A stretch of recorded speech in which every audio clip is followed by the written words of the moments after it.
Exploring the Titanic, Chapter 3, The Fateful Night. Jack Phillips, the first wireless operator on the Titanic, quickly jotted down the message coming in over his headphones. "It's another iceberg warning," he said warily to his young assistant, Harold Bride. "You'd better take it up to the bridge." Both men had been at work for hours in the Titanic's radio room, trying to get caught up in the sending out of a large number of personal messages. In 1912, passengers on ocean liners thought it was a real novelty to send postcard-style messages to friends at home from the middle of the Atlantic. Bride picked up the iceberg message and stepped out onto the boat deck. It was a sunny but cold Sunday morning, the fourth day of the Titanic's maiden voyage. The ship was streaming at full speed across a calm sea. Harold Bride was quite pleased with himself at having landed a job on such a magnificent new ship.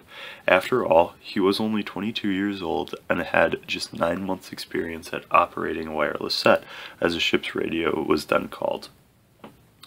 As he entered the bridge area, he could see one of the crewmen standing behind the ship's wheel steering her course toward New York. Captain Smith was on duty in the bridge, so Bride handed the message to him. "It's from the Corona, sir.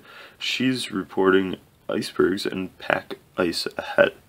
The captain thanked him, read the message, and then posted it on the bulletin board for other officers on watch to read.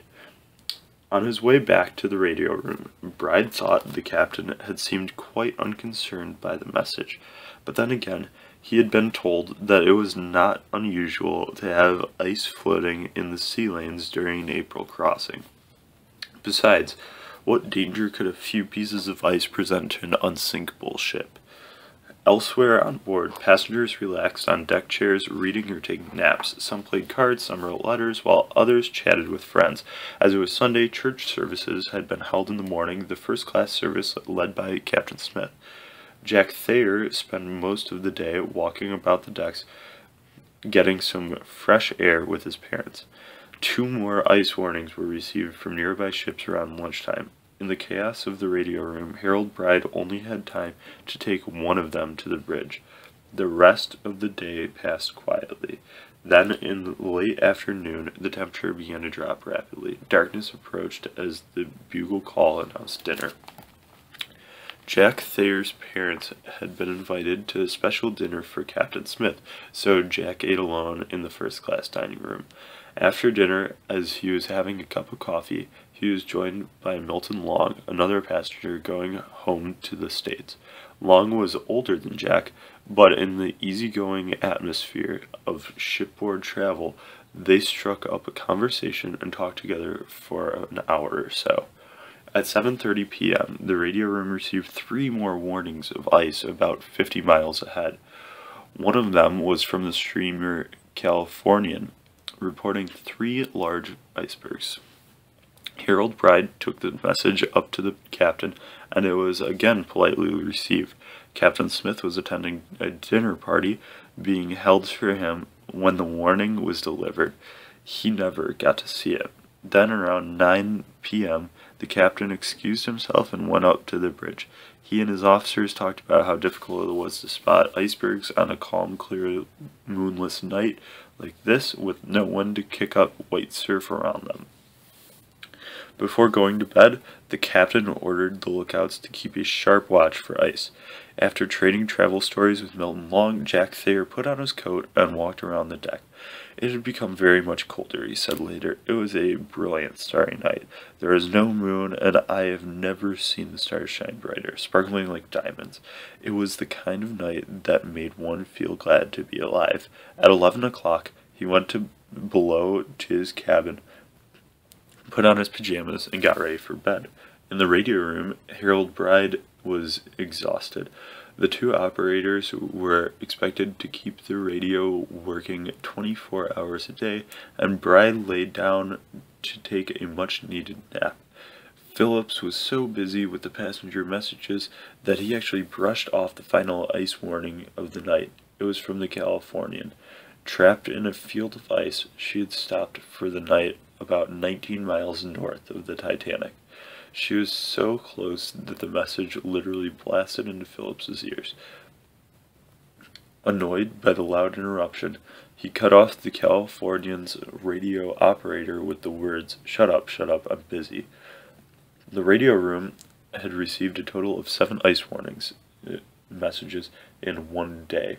It was quite clear that floating icebergs lay ahead of the Titanic. High up in the crow's nest on the forward mast, Fred Fleet had passed a quiet watch. It was now 11:40 p.m., and he and his fellow lookout were waiting to be relieved so they could head below, perhaps for a hot drink before hopping into their warm bunks. The sea was dead calm. The air was bitterly cold. Suddenly, Fleet saw something. A huge, dark shape loomed out of the night directly ahead of the Titanic. An iceberg. He quickly sounded the alarm bell 3 times and picked up the phone. "What did you see?" asked the duty officer. "Iceberg, right ahead," replied Fleet. Immediately, the officer on the bridge ordered the wheel turned as far as it would go. The engine room was told to reverse the engines, while a button was pushed to close the doors to the watertight compartments at the bottom of the ship. The lookouts in the crow's nest braced themselves for a collision. Slowly, the ship started to turn. It looked as though they would miss it, but it was too late. They had avoided a head-on crash, but the iceberg had struck a glancing blow along the Titanic's starboard bow. Several tons of ice fell on the ship's decks as the iceberg brushed along the side of the ship and passed into the night. A few minutes later, the Titanic came to a stop.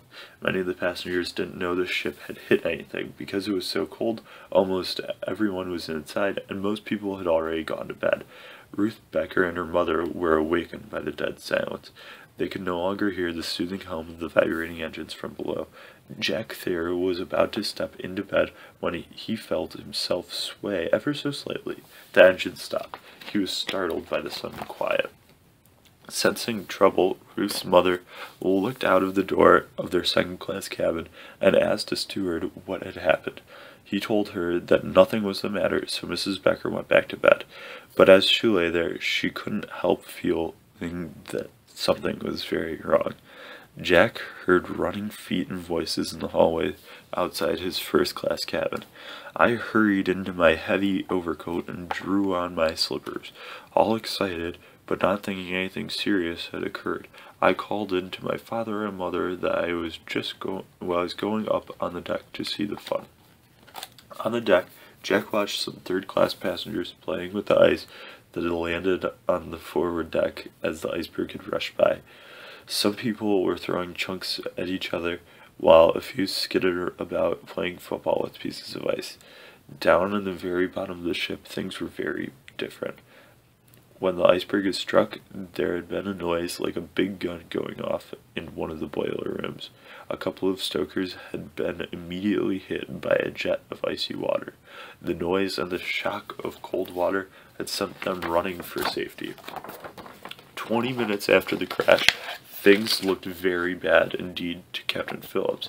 He and the ship's builder, Thomas Andrews, had made a rapid tour below the decks to inspect damage.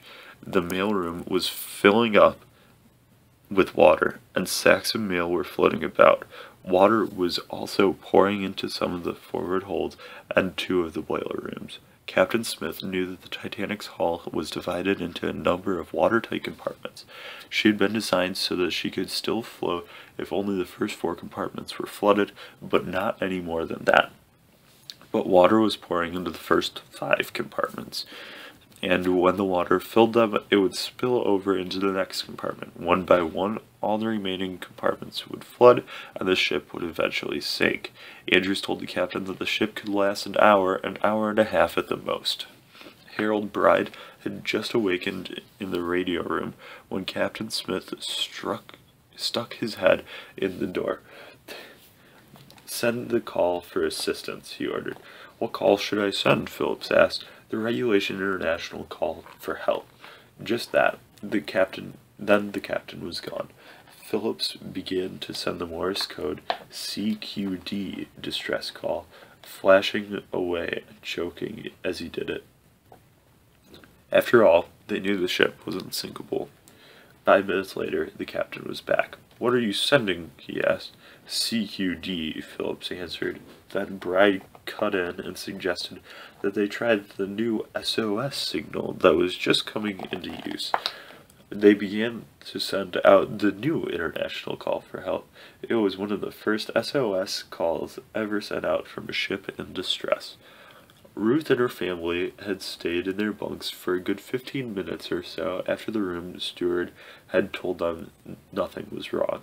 But Ruth's mother couldn't stop worrying as she heard the sound of running feet and shouting voices in the hallway. Poking her head out of the cabin, she found a steward and asked what the matter was. "Put on your things and come at once," said the steward. "Do we have time to dress?" she asked. "No, ma'am. You have time for nothing. Put on your life jackets and come up to the top of the deck." Ruth helped her mother dress the children quickly, but they only had time to throw their coats over their nightgowns and put on their shoes and stockings. In the rush, they forgot to put on their life jackets. Just after midnight, Captain Smith ordered the lifeboats uncovered. The ship's squash court, which was 32 feet above the keel, was now completely flooded. Jack Thayer and his father came into the first-class lounge to try and find out exactly what the matter was. When Thomas Andrews, the ship's builder, passed by, Mr. Thayer asked what was going on. He replied in a low voice that the ship had not much more than an hour to live. Jack and his father couldn't believe their ears.